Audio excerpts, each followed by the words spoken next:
what if we just had a simple shift that said, I have homeschool freedom, which means when my kids are done reading a book, I don't need to ask them anything along the way if they don't want me to. What if what was waiting for them instead of an assignment was a cup of tea and a great conversation? Hey everyone, this is Yvette Hampton and welcome back to the Schoolhouse Rocked podcast. I am back with Rinella and this is part 3 of our question and answer week. Thursday. It's Thursday, but it's Tuesday still when we're recording this. Isn't that amazing? And it's 84 degrees. If you listen to the last one, you will know that's important. Oh gosh, you are so funny. I don't even know what it is here in Oklahoma today. It's probably in the 80s, but it's very nice. It's been really nice this week. So anyway, we are back. We've got a few questions that we're going to tackle today. So we're going to jump right into these because I feel like we keep running out of time talking about things. Because we're chatty. We like to talk. I'm sorry. It's what we do.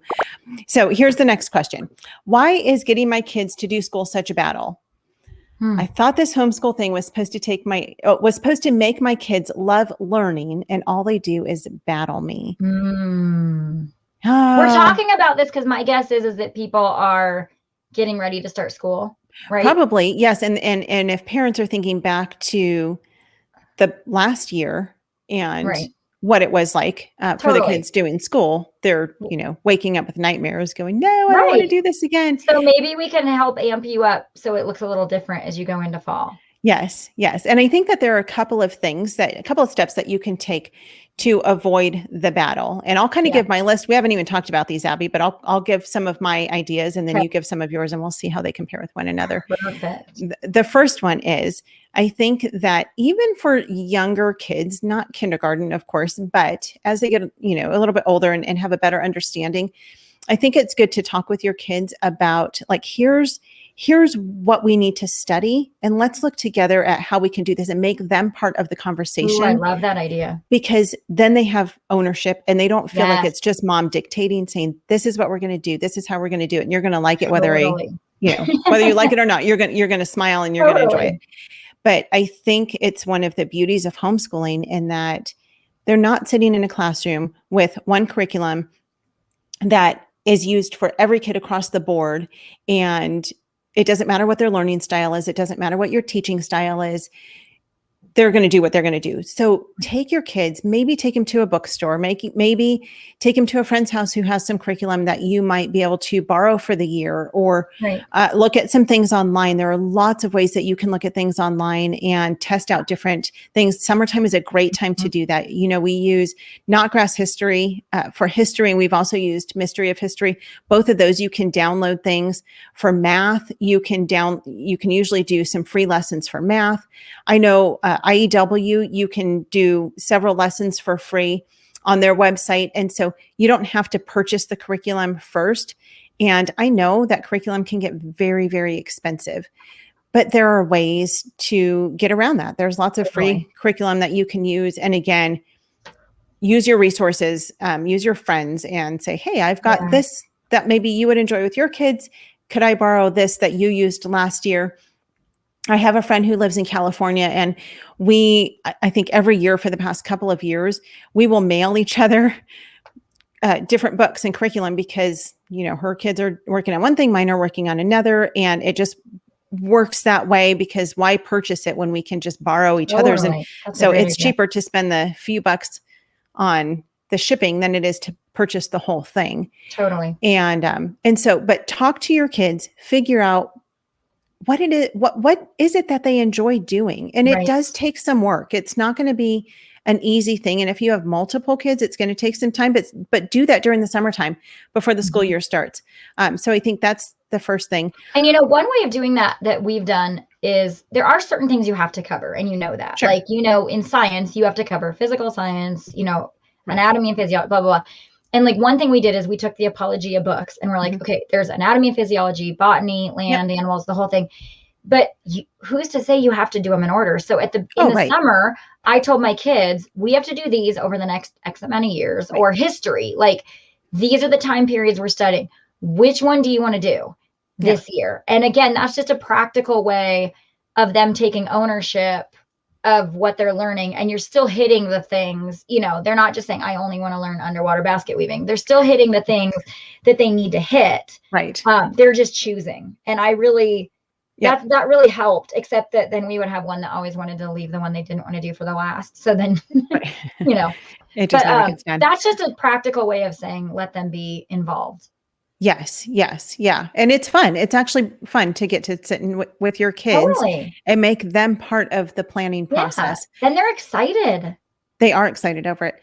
Another thing I'm going to say is I oftentimes hear about kids who cry through homeschooling and they get really upset because they're frustrated or they just don't get something. I don't typically let my girls get to the point where they're so beyond frustrated that there's tears. And let me just say, my girls they probably are a little more like me where they're not super emotional. Right. Those who listen to the podcast know I don't cry easily. I mean, it takes a lot for me to cry. And so I think my girls kind of fall into that category with me a little bit. And I know that there are some kids who are just more sensitive. So I'm not down on those kids at all, but I'm saying, if day after day after day, you're battling with your kids and they're crying, it's time to take a step back and reevaluate what you're doing, what curriculum you're using. Are you putting too much pressure on them? Are you trying to stay in line with what your state standards, quote unquote, are telling you need to do? We've talked about that so much on the podcast. Please don't do that, moms.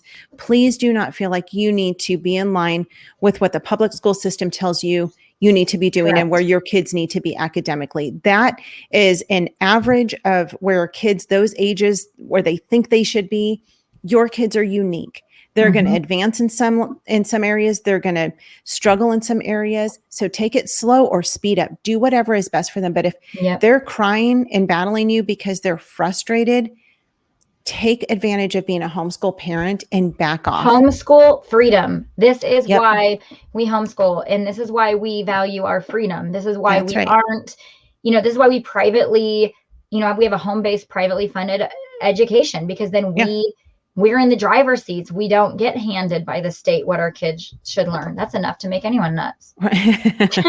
Right. We get to choose. So if there's a battle, then don't expect your kids to be the one to take the leadership in ending the battle. Correct. You as mom need to take the one to be the one to take a step back, evaluate what's happening and change something. And the thing to change is rarely your kid. Honestly, it's not going to be battling your kid into change. Be happier, be less difficult. There's something in your school that's going to have to change. Right. And I will say that the area that I see this happening most with parents, and this is, I'm just speaking to the parents of younger kids, is reading. When they're teaching their kids to read and they're like, they're in first grade and they're still not reading. They're 8 years old and they're still not reading. And mom is just pulling her hair out and she's trying to force her kid to learn how to read. Your kid's not going to read until they're ready to learn how to read. You can teach them. Now, I mean, you do need to teach them how to read. Right. But you can teach them day and night. I mean, you can literally spend 12 hours a day doing a reading and phonics curriculum with them. And if their brains are not prepared and ready for it, there's going to be tears and they're just it's like potty training. Yep. When you force your 18-month-old, guess what? You're going to have accidents till they're 3 and be pulling out your hair. Right. Or you could just wait till they're ready and it's going to happen overnight. Like forcing children is where the battle comes from. Right. And that doesn't mean that we don't require work of our kids. Yes. But you need as mom. It doesn't mean children-led. We're still parent-led. Right. Yes. But we're just embracing the freedoms we have to be the parent to make the right choices for the kids. Right. Absolutely. So I think those are the two biggest things. Let's take a quick break. We're going to come back and finish talking about this. Are you looking for a fantastic online math program that removes the burden of teaching math? Then Teaching Textbooks is for you. Our family's been using teaching textbooks for years, and we couldn't be happier. Our girls say that it makes learning math fun, like a game, and they love that it's interactive. Teaching Textbooks uses step-by-step video instruction and does all the grading for you. The newest version is available now with an app that even works offline. Sign up for the first 15 lessons for free at teachingtextbooks.com. That's teachingtextbooks.com. We are back, and we're talking about when we battle our kids, our kids, sometimes they do battle us on doing school. Sometimes it's because our kids are just lazy and they really don't want to do it. Right. And that's a character trait. That's not an academic trait. And so that is when we need to step back and look at, is there character development that needs to take place, and then focus on that, and maybe even take a couple weeks off and say, you know what, we're going to just focus on hard work and see what that might look like for your family. And it could be hard physical, like not make that sound like they're slaves. But it could, maybe they are just, they need to learn to work physically. They need to learn to sweep the floors and mop the floors and clean baseboards, do dishes, do laundry, do whatever, pull weeds, whatever it is that needs to be done in your home. Don't allow your kids to be lazy, but figure out where the problem is, because you're the mom and you know your kids better than anybody. Abby, what is your feedback on this? Well, I'd say for many of us, we have been programmed through the brick and mortar system to see school as a certain way. And by default, we bring that into our home, and that produces a battle. And I think the biggest thing I could tell moms is the big word is freedom. Homeschooling comes with freedom. There are no requirements other than the requirements you choose. And, there might be some state requirements, but these aren't the things your kids are battling you over. I think we need to have a shift of thinking instead of here's just an example. Book reports. Okay. Book reports are a thing that the schools do. And I see a lot of homeschool moms go, well, we got to do book reports. Like every book you read, we need to do a book report. So it starts when you're young, and I'm going to give you the lines to blanket, who was the author? What was the plot? What was the conflict? How did it get resolved? And then as they get older, it turns into every book they read, they're going to have to write a stinking paper. And honestly, you're taking this amazing literature that your kids could be reading and loving, and it's just becoming an assignment. And like, none of us would want to do that. Like, how many of you, when you get to find, not like any of you are sitting in the sun reading great novels, your moms, but if you were reading this great book, wouldn't it change it if you knew that the minute you were done with that chapter, you had to go write about it and talk about it, and then have your grammar checked on how you wrote about it and answer all the pertinent questions? And I think that's a lot of why kids are battling us, is they don't want to go read because there's going to be a whole lot of work after they're done reading. And so what if we just had a simple shift that said, I have homeschool freedom, which means when my kids are done reading a book, I don't need to ask them anything along the way if they don't want me to. What if what was waiting for them instead of an assignment was a cup of tea and a great conversation? Yeah. Would that lessen the battle of reading a book? I think that we often create the battles because of our expectations. And so often our expectations are formed by the fact that we think that school should look like a brick and mortar school, and we forget the freedom. Or, okay, here's another example. One of my children loves to write. She is just a natural writer. She loves it. I almost completely ruined that in her, because every day I would give her a writing assignment. She would bring it to me. I would get out my red pen. I would find all the mistakes. I'd give it back to her. She'd fix the mistakes. She'd bring it back. I'd make sure and it was just like wash, rinse, repeat. That's what writing became to her. And instead of just writing and then letting me just read what she wrote for the beauty of what she wrote. And I'm not saying we don't need to check grammar. We do, but there's a way to do it that maybe every third one, so that the love of writing is still there. And then it got to a point where she hated writing, and it was a battle every day. And so many of our battles, they're because of us, Mom. They're not because of our kids. If we would simply shift. Or how about this? Go write a compare and contrast paper on polar bears and panda bears, right? And my kid would look at me like, I don't care. Like, tell me how comparing and contrasting polar bears and panda bears is relevant to anything in my world. Right.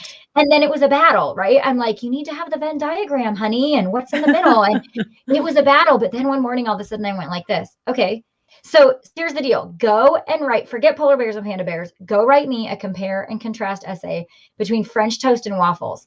And if you can write a compelling essay, I'll serve whichever one that you like best in that essay tomorrow for breakfast.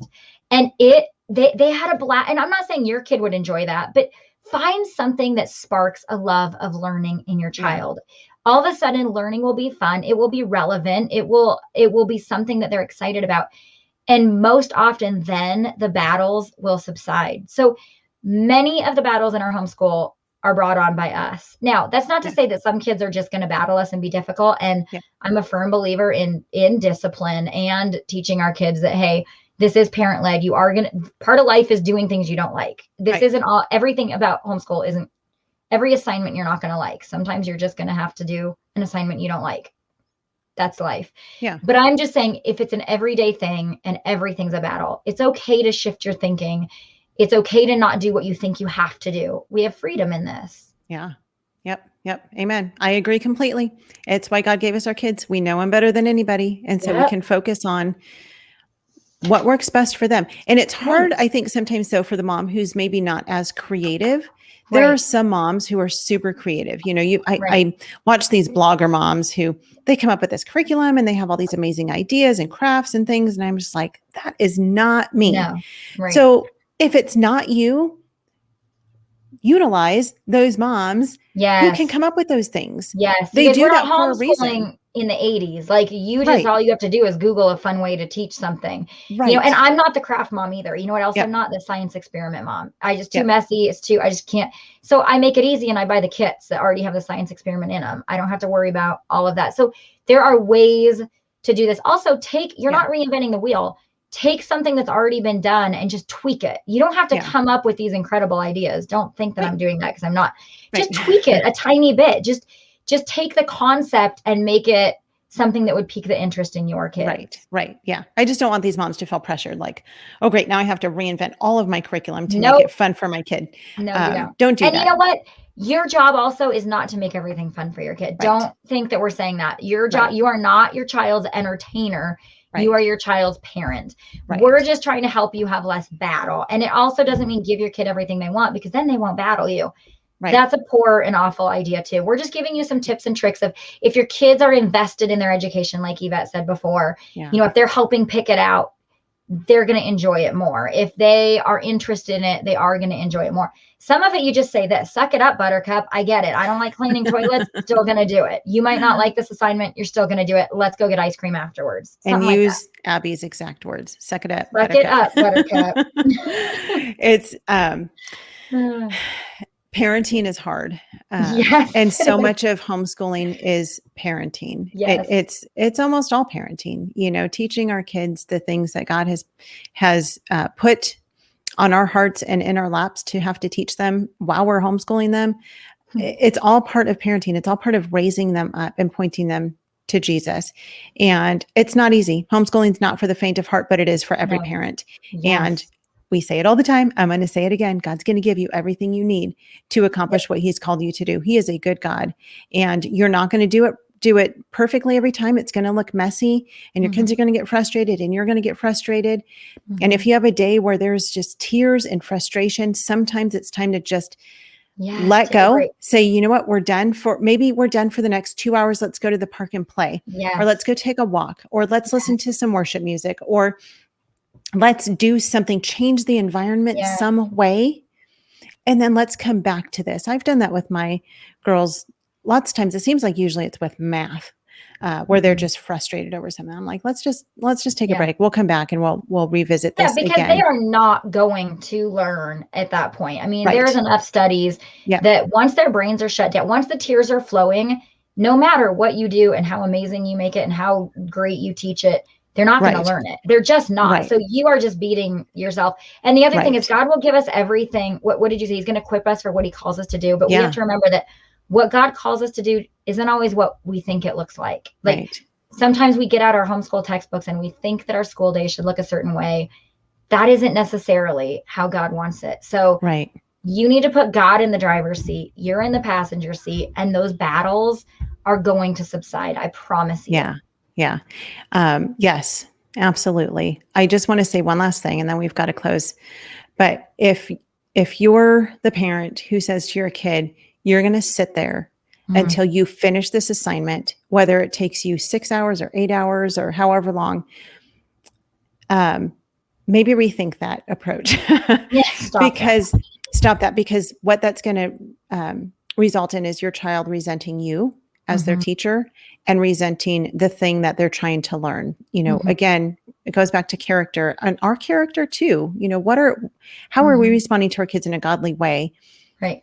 It's not that you just give up and say, well, honey, if it makes you sad, you don't have to do it at all. Right. We don't do that, but take a break from it. If it's for a day, take a break. If it needs to be for a week, take a break. And check your heart, because that sounds to me like a battle of the wills and not a desire for your child to learn something. Because if your desire truly is for your child to learn that math concept, you're not going to say you're going to sit there for 6 hours till it's done. Right. That to me is more my control issue. And believe me, that's a battle of the wills.